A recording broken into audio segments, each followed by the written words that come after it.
Selamat pagi, siang, sore, atau malam. Sebelumnya perkenalkan nama saya Gregory William dengan NIM 1822410. Dan pada kesempatan kali ini, Bapak Ibu sekalian, saya akan menjelaskan mengenai penerapan sistem enkripsi berbasis cloud untuk meningkatkan keamanan data pengguna.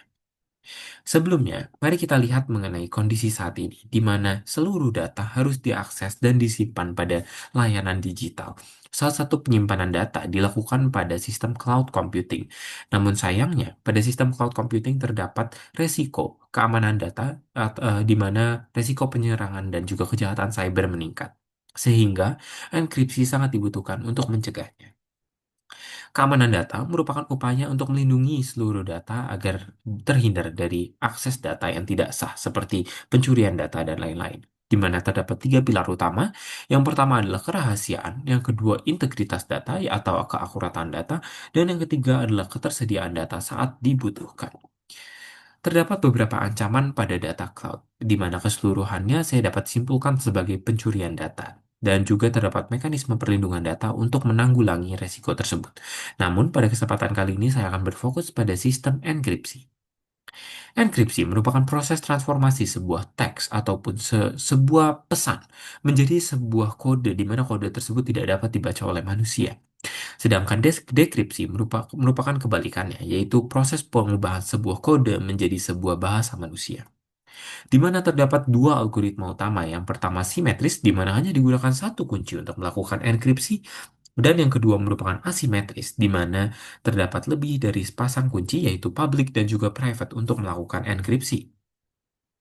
Jika tadi sudah saya jelaskan mengenai enkripsi, lalu sekarang saya akan membahas mengenai cloud computing. Cloud computing merupakan layanan komputasi yang berbasis internet, di mana pengguna tidak memerlukan bentuk fisik dari sebuah layanan untuk mengaksesnya, melainkan dapat dilakukan secara online. Terdapat beberapa komponen dan layanan cloud. Yang pertama adalah infrastructure as a service, platform as a service, dan yang terakhir adalah software as a service, di mana ketiganya merupakan bentuk layanan perangkat lunak yang ditawarkan oleh cloud. Terdapat beberapa mekanisme keamanan yang ditawarkan oleh cloud. Enkripsi data, identity access management, di mana hal ini mengatur siapa yang mengakses data, keamanan jaringan, monitoring, dan juga keamanan fisik. Namun pada kesempatan kali ini saya akan berfokus pada enkripsi data. Enkripsi berbasis cloud adalah proses enkripsi, namun seluruh hasil enkripsinya akan diupload ke dalam bentuk cloud, di mana terdapat beberapa sistem. Yang pertama adalah client-side encryption, di mana data akan dienkripsi pada perangkat fisik pengguna. Kemudian server-side encryption, di mana enkripsi dilakukan pada cloud. Dan yang terakhir adalah KMS, di mana KMS akan mengatur alur masuk dan keluarnya data dan dapat disebarkan kepada perangkat-perangkat yang memang membutuhkan data tersebut. Namun, dalam keamanan cloud juga terdapat resiko. Yang pertama adalah resiko pengelolaan pihak ketiga, di mana pengguna tidak memiliki kontrol fisik atas data yang dimilikinya. Yang kedua adalah faktor ancaman keamanan, di mana resiko keamanan cyber sangat meningkat. Dan yang ketiga adalah enkripsi dapat menanggulangi keduanya sebagai suatu solusi.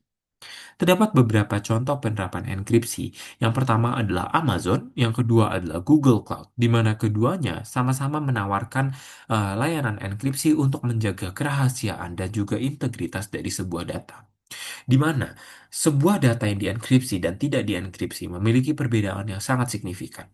Data yang dienkripsi memiliki keamanan, kontinuitas bisnis, kepatuhan regulasi, akses dan skalabilitas, serta biaya dan investasi yang lebih unggul dibandingkan data yang tidak dienkripsi. Namun, tetap terdapat kelebihan dan juga kekurangan dari sistem enkripsi berbasis cloud. Kelebihannya adalah sangat unggul dalam menjaga kerahasiaan data, sedangkan kekurangannya semakin kuat privasi yang ingin dicapai, maka enkripsi pada level aplikasi klien semakin besar juga terdapat trade-off atau kerugian dalam efisiensi enkripsi cloud, karena enkripsi yang dilakukan akan semakin banyak. Dalam implementasinya, enkripsi tentunya akan menambah pekerjaan dari komputasi, karena setiap data harus dienkripsi terlebih dahulu sebelum diproses. Di mana sehingga kita bisa menyimpulkan banyak hal, di mana proses enkripsi dapat meningkatkan adanya keamanan data, sehingga terdapat perlindungan juga terhadap data cloud dikarenakan perlindungan tersebut sangatlah penting. di mana seluruhnya akan meningkatkan privasi pengguna dan juga adanya kepercayaan pengguna. Terdapat beberapa saran. Yang pertama adalah untuk penyedia cloud, yaitu untuk mengoptimalkan sistem enkripsi. Yang kedua untuk pengguna, yaitu untuk memahami mekanisme keamanan. Dan yang ketiga, untuk penelitian selanjutnya agar lebih menggunakan pendekatan kuantitatif. Terima kasih sudah mendengarkan presentasi dari saya. Sekian dan terima kasih.